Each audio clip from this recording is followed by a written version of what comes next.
Hello friends, welcome to bliss cinemas. இன்னைக்கு நம்ம தியேட்டர்ஸ்ல release ஆயிருக்க கங்குவா படம் எப்படி இருக்குன்னு பார்க்க போறோம். வாங்க வீடியோக்குள்ள போகலாம். இந்த படம் பாத்தீங்கன்னா ஒரு ஆக்ஷன் ஃபேண்டசி படமா ரிலீஸ் ஆயிருக்கு. இந்த படத்தை சிறுத்தை சிவா டைரக்ஷன் பண்ணிருக்காங்க. இதுல சூர்யா, பாபி டியோல், ரிஷா பட்டானி மற்றும் பலர் நடிச்சிருக்காங்க. இப்போ இந்த படம் எப்படி இருக்கு பார்க்கலாமா வேணாமா, யாரெல்லாம் பார்க்கலாம் அப்படின்றத இந்த வீடியோல தெளிவா பார்க்கலாம். இப்போ இந்த படத்தோட கதையை பத்தி பார்க்கலாம். படத்தோட ஆரம்பத்திலே பாத்தீங்கன்னா பல நூறு வருஷத்துக்கு முன்னாடின்னு சொல்லிட்டு ஒரு கதையை ஆரம்பிக்கிறாங்க. அப்படியே பாத்தீங்கன்னா கட் பண்ணி ரஷ்யால காட்டுறாங்க.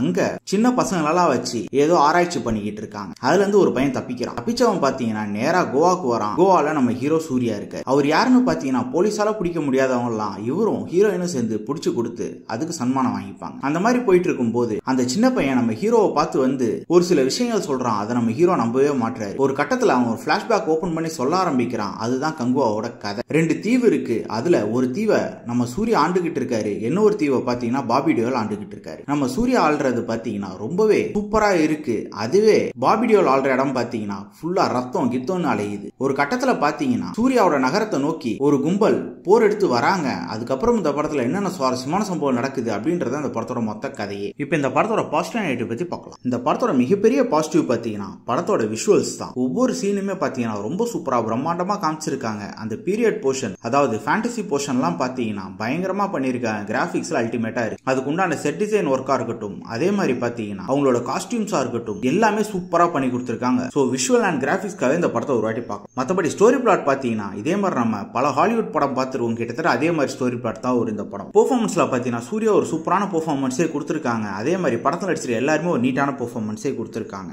சிவாவோட படம்னாலே பாத்தீங்கன்னா எமோஷனல் சீக்வன்ஸ் அதிகமா இருக்கும். ஆனா இந்த படத்துல ட்ரை பண்ணிருக்காங்க. ஆனா எவ்வளவு தூரம் ஒர்க் அவுட் ஆயிருக்கு அப்படின்றது மிகப்பெரிய கேள்விக்குறி தான். அதே மாதிரி பாத்தீங்கன்னா படம் ஆரம்பிச்சு பிளாஷ்பேக் போர்ஷன் வந்ததுக்கு அப்புறமே ஆக்ஷன் போர்ஷனுக்குள்ள போயிடுது. அதுல இருந்து பாத்தீங்கன்னா கிட்டத்தட்ட ஒரு 60 to 70% ஆக்ஷன் சீக்வன்ஸ் தான் போகுது. அது கொஞ்சம் ஓவர் டோஸ் ஆயிடுதோ அப்படின்ற மாதிரி இருக்கதான் செய்து நமக்கு படம் பார்க்கும்போது. ஸ்கிரீன் பிளேஸ் பார்க்கும்போது சிறுத்தை சிவா கண்டிப்பா ஒரு சூப்பரான ஸ்கிரீன் பிளே எழுதி எடுத்திருக்காங்க. படம் ஆரம்பத்துல நெண்டு வரைக்கும் ஓரளவு விறுவிறுன்னு போகுது. ஆனா என்ன படத்துல லாஜிக்ன்றது சுத்தமா கிடையாது. அதே மாதிரி பாத்தீங்கன்னா ஆக்ஷன் சீக்வன்ஸ் நிறைய இருக்கு. ஓரளவு பாத்தீங்கன்னா இந்த படம் ஒரு ஒன் டைம் வாட்சபிள் படம் தான். இவங்க சொன்ன மாதிரி 2000 கோடிக்கு ஒர்த்தா அப்படின்றது மிகப்பெரிய கேள்விக்குறி தான். இன்னொரு வீடியோல சந்திக்கலாம்.